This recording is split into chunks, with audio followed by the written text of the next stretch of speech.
اور کئی بار تو انہیں قبروں کو پھلانگنے کے ساتھ ساتھ ان پر سے گزرنا بھی پڑ رہا تھا۔ جنگلی پیڑوں کی وجہ سے چاند کی روشنی نیچے زمین پر آنے سے قاصر تھی۔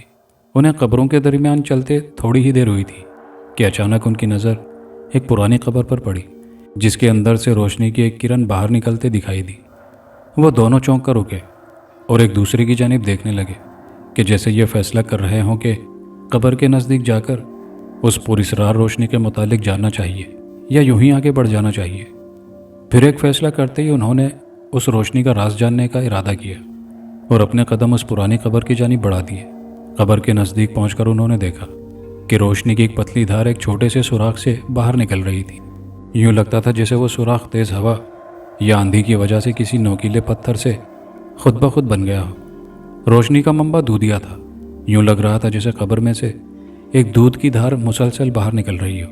قاسم نے اپنا بیگ زمین پر رکھا اور آہستہ سے زمین پر بیٹھ گیا اور ریحان کے منع کرنے کے باوجود نیچے جھک کر اپنی ایک آنکھ اس سوراخ پر ٹکا دی۔ یہ دیکھ کر اس کی حیرت کی انتہا نہ رہی کہ ایک باریش بزرگ جنہوں نے سفید رنگ کا چمکدار لباس زیب تن کیا ہوا تھا، ان کے چہرے پر ایک عجیب طرح کا نور چھایا ہوا تھا۔ ایک منقش تخت پر بیٹھے قرآن پاک کی تلاوت کر رہے تھے۔ ان کے منہ سے نکلنے والی مسحور کر دینے والی دلکش آواز ہلکی ہلکی سنائی دے رہی تھی۔ وہ اس بات سے بے خبر تھے کہ کوئی انہیں یوں دیکھ رہا ہے۔ قاسم بڑی حیرت سے انہیں دیکھے چلا جا رہا تھا کہ جیسے خود بخود اس کے منہ سے ایک آواز نکلی کہ جیسے کسی نے اس کی زبان کو بے اختیار کر دیا اور وہ یہ پوچھنے پر مجبور ہو گیا اور اس قبر میں بیٹھے بزرگ سے سوال کر بیٹھا، اے بندہ خدا، کیا میں یہ جان سکتا ہوں کہ آپ نے دنیا میں کون سا ایسا عمل کیا کہ اللہ تعالیٰ نے قبر میں بھی آپ کو ایسا رتبہ عطا فرمایا؟ بزرگ کے وہم و گمان میں بھی نہیں ہوگا کہ اچانک کوئی ان سے اس طرح مخاطب ہو سکتا ہے۔ ان بزرگ نے چونک کر اوپر کی جانب دیکھا اور پھر ان کی نظر اس سوراخ پر پڑی جس میں سے ایک انسانی آنکھ اندر کی جانب جھانکتی نظر آئی۔ یہ دیکھ کر بزرگ نے قرآن پاک کو بند کیا اور یوں سوال کا جواب دیا، اے اللہ کے بندے، تیرے سوال کا جواب یہ ہے کہ میں جب زندہ تھا تو دنیا میں روزانہ باقاعدگی سے قرآن پاک کی تلاوت کرتا تھا، لیکن جب میرا وصال ہوا تو اسی وجہ سے میرا حساب کتاب آسان ہو گیا اور میں نے اللہ تعالیٰ سے دعا کی کہ جب تک قیامت قائم نہیں ہوتی مجھے دنیا کی طرح قبر میں بھی قرآن پاک کی تلاوت کرنے کی اجازت عطا فرمائے۔ اللہ تعالیٰ نے میری دعا کو قبول کرتے ہوئے مجھے قبر میں یہ سہولت عنایت فرما دی۔ میرے وصال کو تقریباً 5 سال ہو چکے ہیں اور اس عرصے میں نے 5000 قرآن پاک ختم کر لیے ہیں۔ اب چونکہ میرا بھید تم پر عیاں ہو چکا ہے، اس لیے میری تم سے التجا ہے کہ میرا ایک کام کر دو، وہ یہ کہ قبر پر ہاتھ اٹھا کر میرے لیے دعا کر دو اور صرف ایک بار سبحان اللہ کہہ کر اس کا ثواب مجھے بخش دو۔ اس کے عوض میں اپنے ختم کیے ہوئے قرآن پاک کا ثواب اللہ تعالیٰ سے کہہ کر تمہیں بخش دوں گا۔ قاسم بڑی حیرت سے اس بزرگ کی باتیں سن رہا تھا اور پھر اس کی درخواست پر عمل کرتے ہوئے اس نے کھڑے ہو کر ریحان کو تمام بات بتائی اور پھر دونوں نے ان بزرگ کے لیے دعا کی اور ایک کی بجائے 10 بار سبحان اللہ کہہ کر ان بزرگ کو ہدیہ کر دیا اور دوبارہ زمین پر بیٹھ کر اسی سوراخ سے ان بزرگ کو بھی بتا دیا۔ بزرگ نے بھی اپنے تمام ختم کیے ہوئے قرآن پاک کا ثواب اسے بخش دیا اور اسے عہد لیا کہ وہ اس کا ذکر کسی بھی فرد سے نہیں کرے گا۔ قاسم نے انہیں اس بات کا یقین دلایا اور اس سوراخ پر مٹی ڈال کر ہمیشہ کے لیے بند کر دیا۔ اس کام سے فارغ ہو کر اس نے ریحان کو تمام حقیقت سے آگاہ کیا اور دوبارہ اپنے راستے پر چل پڑے۔ اللہ رب العزت نے انسان کے علاوہ ایک دوسری نادیدہ مخلوق جو انسان کو دیکھ سکتی ہے لیکن خود نگاہ آدم سے پوشیدہ رہتی ہے، اسے جنات کا نام دیا گیا ہے، جبکہ شیطان یعنی ابلیس بھی اسی خاندان کا ایک فرد ہے۔ اور یہ غیبی مخلوق جو کبھی بھوت، کبھی چڑیل یا کبھی پچھل پیری کی شکل میں ہمارے سامنے آتی ہے، یہ دراصل شیطان کی اس بدبخت اولاد سے تعلق رکھتی ہے جنہوں نے خیر کی بجائے شر کو اپنا لیا۔ رات کا اندھیرا بڑھتا جا رہا تھا۔ وہ دونوں اپنے بیگ اپنے کندھوں پر لٹکائے پھونک پھونک کر قدم اٹھاتے آگے بڑھتے جا رہے تھے کہ اچانک 2 درختوں کے جھنڈ میں انہیں روشنی کی ایک ہلکی سی جھلک دکھائی دی۔ انہوں نے یہ سوچ کر کہ شاید وہاں قبرستان کا گورکن ہوگا اور اسی نے شاید آگ وغیرہ جلا کر روشنی کا بندوبست کیا ہوگا۔ دونوں اسی طرف بڑھنے لگے۔ جیسے جیسے وہ اس روشنی کی طرف بڑھ رہے تھے ویسے ویسے کچھ نامانوس سی آوازیں ان دونوں کو سنائی دے رہی تھی۔ وہ دونوں خوف و حیرت سے ایک دوسرے کی طرف دیکھتے آگے بڑھ رہے تھے اور کچھ ہی دیر میں وہ اس جھنڈ کے نزدیک پہنچ کر ٹھہر گئے۔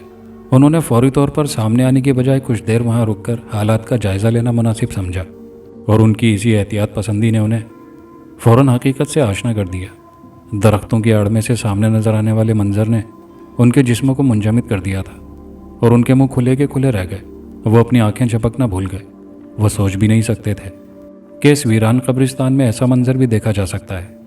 ایک بڑے سے پیپل کے درخت کے نیچے ایک اسٹریچر پر ایک نوجوان عورت چمڑے کی بیلٹوں سے بندھی تڑپ رہی تھی اور اس کے ارد گرد 3-4 افراد ڈاکٹروں جیسا سفید ایپرن پہنے، ہاتھوں میں مختلف آلات تھامے اسٹریچر پر بندھی لڑکی کے جسم کو مختلف جگہوں سے کاٹ رہے تھے اور لڑکی بے پناہ تکلیف سے چیخنے کی کوشش کرتی، مگر ایک ڈاکٹر جلدی سے اس کے منہ پر اپنا ہاتھ رکھ دیتا، جس سے اس کے منہ سے یوں آوازیں نکلتی جیسے کسی ذبح ہوتے بکرے کے منہ سے خرخراہٹیں نکلتی ہیں۔ منظر سے یوں لگتا تھا جیسے وہ کسی اسپتال کے آپریشن تھیٹر میں موجود ہوں اور اپنے سامنے کسی زندہ انسان کا آپریشن ہوتا دیکھ رہے ہوں۔ لیکن یہ ان کی خام خیالی تھی، کیونکہ اس وقت وہ شہر سے بہت دور ایک ویران قبرستان میں موجود تھے اور یہ منظر اپنی جاگتی آنکھوں سے دیکھ رہے تھے۔ ان دونوں کی حالت یوں ہو گئی تھی جیسے کاٹو تو لہو نہیں، نہ جانے اسی حالت میں وہ کب تک یوں ہی کھڑے رہتے اگر اس لڑکی کے منہ سے درد بھری چیخ دوبارہ سنائی نہ دیتی۔ اس بار شاید وہ لوگ اس کے منہ سے نکلنے والی چیخ پر قابو پانے میں ناکام ہو گئے تھے، اس لیے لڑکی کو چیخنے کا موقع مل گیا اور اس بار اس نے اس بات کا عملی ثبوت بھی دے دیا تھا۔ رات کا وقت، قبرستان کی ویرانی، اور ایسے میں اس طرح کا دل دہلا دینے والا منظر ایک مضبوط اعصاب کے مالک پر بھی لرزہ طاری کر دینے کے لیے کافی تھا، لیکن وہ چاہ کر بھی اس مظلوم لڑکی کی مدد کرنے سے قاصر تھے۔ اس بار لڑکی کے چیخنے سے یوں لگا جیسے اس پر جھکے ڈاکٹروں کے لباس میں ملبوس افراد نے اسے گہری ضربیں لگائی ہوں۔ پیپل کے نیچے جلتی آگ میں وہ یہ خونی منظر اپنی جاگتی آنکھوں سے واضح طور پر دیکھ رہے تھے اور ان کے دیکھتے ہی دیکھتے ڈاکٹر نے ایک اور وار کر کے اس لڑکی کا ایک بازو اس کے دھڑ سے الگ کر کے زمین پر پھینک دیا۔ لڑکی شاید پہلے ہی ضرب سے تکلیف کی شدت سے بے ہوش ہو چکی تھی یا شاید مر چکی تھی، کیونکہ اس بار جب اس کے دھڑ سے اس کا بازو علیحدہ کیا گیا تو دوسری طرف خاموشی رہی۔ انہوں نے اس کے جسم سے اس کا دوسرا بازو اور پھر دونوں ٹانگیں بھی الگ کر کے نیچے زمین پر پھینک دی۔ وہ دونوں جھاڑیوں کی اوٹ میں چھپے دہشت زدہ نظروں سے وہ خوفناک منظر دیکھ رہے تھے، لیکن ان کی سمجھ میں یہ نہیں آ رہا تھا کہ اس ساری کارروائی کا آخر مقصد کیا ہے۔